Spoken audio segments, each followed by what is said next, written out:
Você já se perguntou como a palavra de Deus se conecta a toda a história da humanidade? Desde a criação do universo até a ressurreição de Cristo, o Verbo de Deus tem moldado vidas e transformado corações. Hoje você vai descobrir como essa mensagem eterna pode impactar a sua vida agora.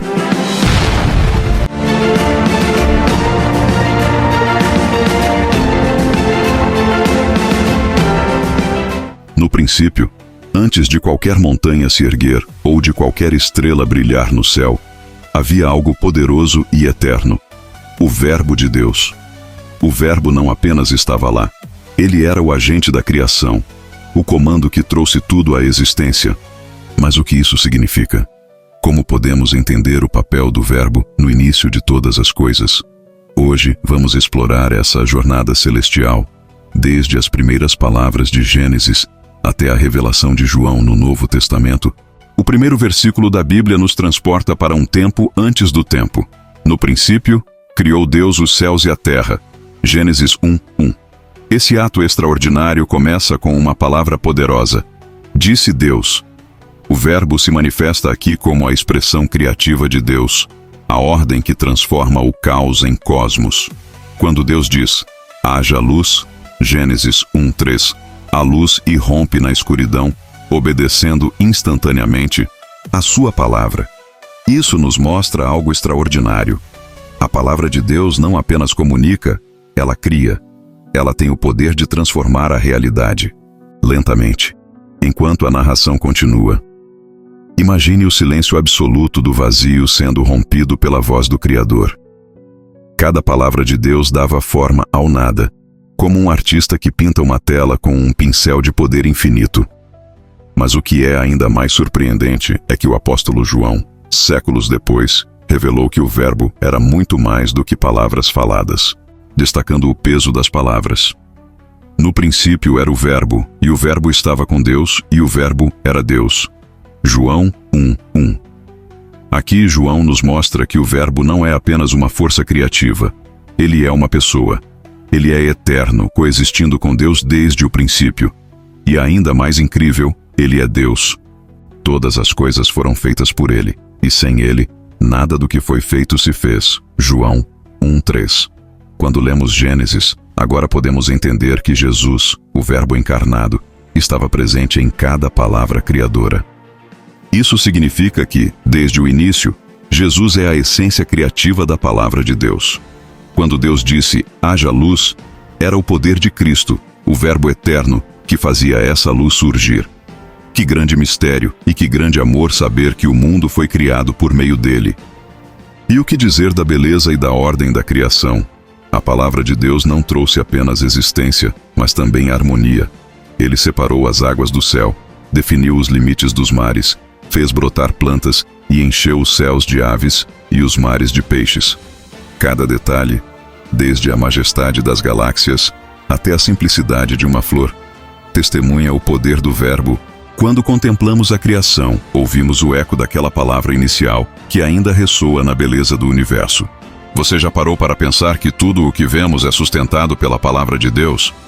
Hebreus 1:3 nos lembra que o Filho sustenta todas as coisas pela palavra do seu poder. A criação não é apenas algo que aconteceu, é algo que continua a existir por causa da palavra. Se o Verbo é capaz de criar o universo com perfeição, imagine o que ele pode fazer em nossas vidas. Onde há caos, ele pode trazer ordem. Onde há escuridão, ele pode trazer luz. Assim como ele disse, haja luz no princípio, ele pode dizer, haja esperança em meio às suas dificuldades. Haja paz em meio às suas tempestades. Haja vida onde parece haver morte. No princípio era o Verbo, e o Verbo estava com Deus, e o Verbo era Deus. Essas palavras nos mostram que a criação não é apenas um evento distante, mas um lembrete constante do poder de Deus em ação. O Verbo de Deus não é apenas uma história, é uma verdade viva, pulsando no coração de tudo o que existe. Você está disposto a deixar o Verbo transformar sua vida hoje, assim como transformou o mundo no princípio? Depois da criação, o Verbo de Deus continuou a agir, não mais para trazer à existência as coisas visíveis, mas para revelar ao ser humano o coração do Criador. Desde o topo do Monte Sinai, onde Deus falou com Moisés, até as palavras proféticas que ecoaram pelas gerações, o Verbo de Deus se manifestou como guia, consolo e advertência. Hoje vamos explorar como essa revelação moldou a história e continua a falar conosco. Imagine uma montanha envolta em nuvens escuras, trovões ecoando pelo vale e um fogo sagrado ardendo no topo. Ali, no Monte Sinai, Deus escolheu Moisés para ser o mediador entre ele e o povo. Pela primeira vez na história, a palavra de Deus foi registrada em tábuas de pedra, escritas pelo próprio dedo divino. Esses 10 mandamentos não eram apenas leis. Eram a expressão da vontade perfeita de Deus, um reflexo do seu caráter santo e justo.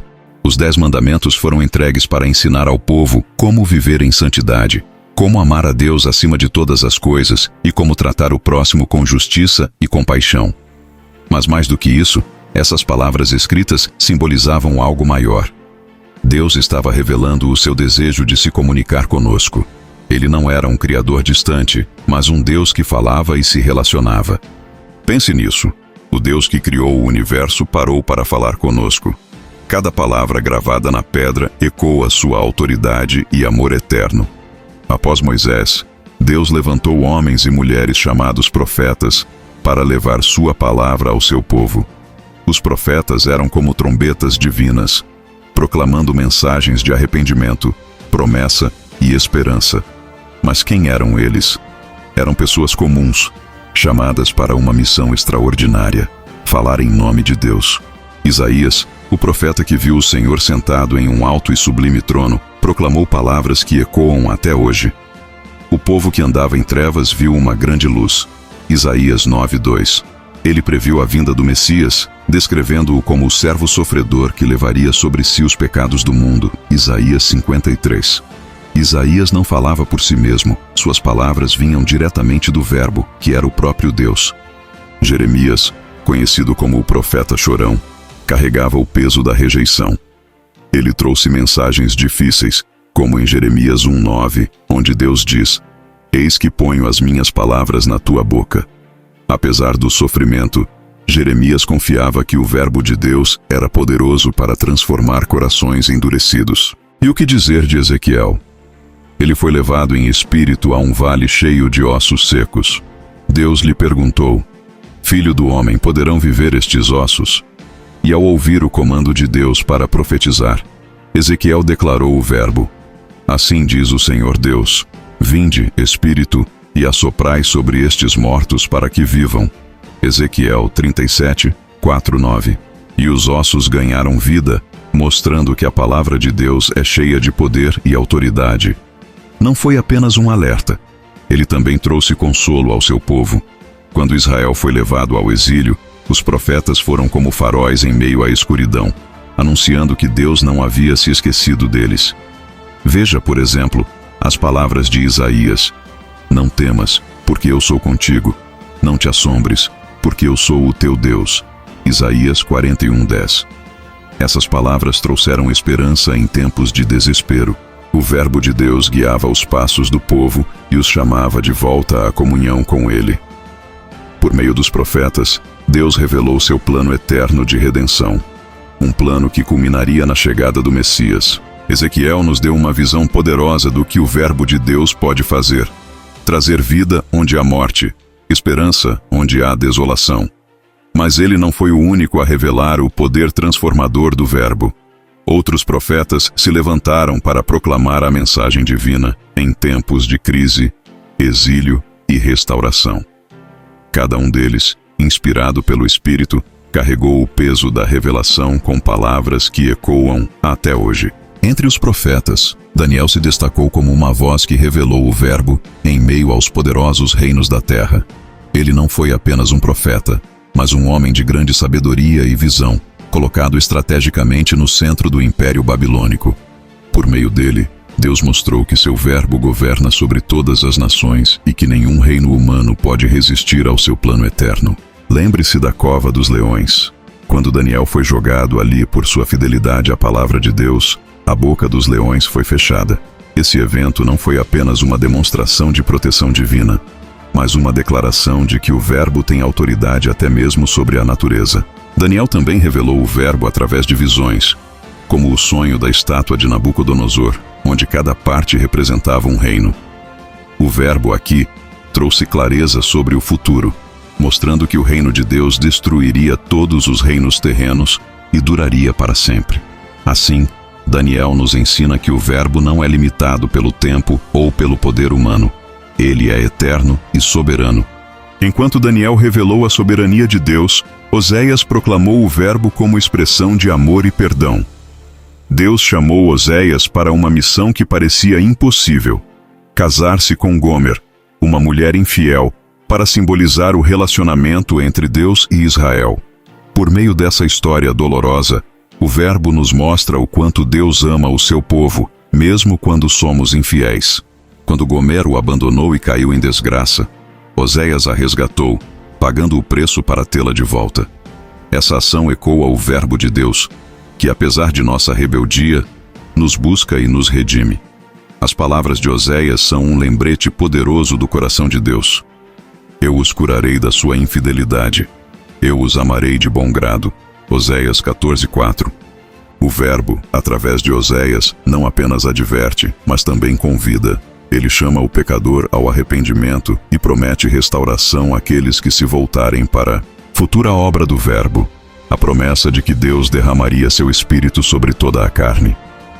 Em Joel 2:28, lemos: E acontecerá depois que derramarei o meu Espírito sobre toda a carne, e vossos filhos e vossas filhas profetizarão.